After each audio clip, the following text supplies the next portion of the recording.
சிம்மராசியில் பிறந்தவங்களுக்கு உங்களுடைய ராசிநாதன் தெய்வீக ஸ்தானத்தில் இருக்கிறதுனால எதிர்பாராத தெய்வ தரிசனம், ஆலய தரிசனம் உங்களுக்கு இந்த வாரம் உண்டு.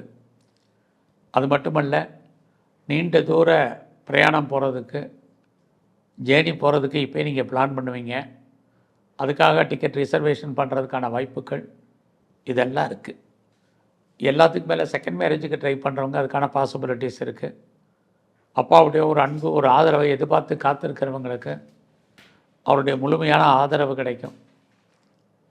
அதோட நீங்கள் ஏதாவது கம்பெனி மாறணும் அல்லது வேறு கம்பெனிக்கு பேப்பர் போடணும், கம்பெனி எதுவும் சுவிட்ச் ஓவர் ஆகணுங்கிறவங்களுக்கெல்லாம் இந்த வாரம் பாசிபிலிட்டிஸ் இருக்குது.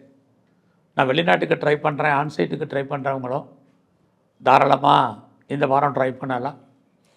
இந்த வாரம் உங்களுடைய காதல் விஷயங்கள் உங்களுக்கு மகிழ்ச்சி, சந்தோஷத்தை கொடுக்கும். லவ் அஃபேருக்கான பாசிபிலிட்டிஸ் இருக்குது. உங்களுடைய லவ் சக்ஸஸ் ஆகும். ஒருவேளை உங்களுடைய லவ் பிரேக்கப் ஆகிருந்தால் மறுபடியும் ரீயூனியன் ஆகும். ரொம்ப நாளாக குடும்பத்தில் சுபகாரியங்கள், சுப நிகழ்ச்சிகள் நடக்காமல் இருந்தால் அது நடப்பதற்கான வாய்ப்புகள் இந்த வாரம் உண்டு. ரொம்ப நாளாக கிட்ஸ் இல்லை, குழந்தை இல்லை, எனக்கு ட்ரீட்மெண்ட் எடுத்துகிட்ருக்கோம், அதுவும் சக்ஸஸ் ஆகலை அப்படின்னு நினைக்கிறவங்களுக்கெல்லாம் இறை அருளால், தெய்வ அனுகூலத்தால் குழந்தை பாக்கியம் இதுவும் இந்த வாரம் உண்டு. இந்த வாரம் நீங்கள் பெரிய லெவலில் ஷேரில் இன்வெஸ்ட்மெண்ட் பண்ணணும் அப்படின்னு நினைக்கிறீங்க, பொறுமையாக இருங்க.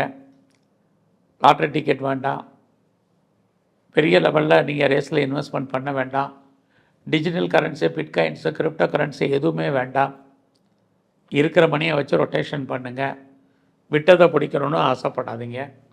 அதுக்கான கிரக நிலைகள் இந்த வாரம் ஃபேவரபுளாக உங்களுக்கு இல்லை.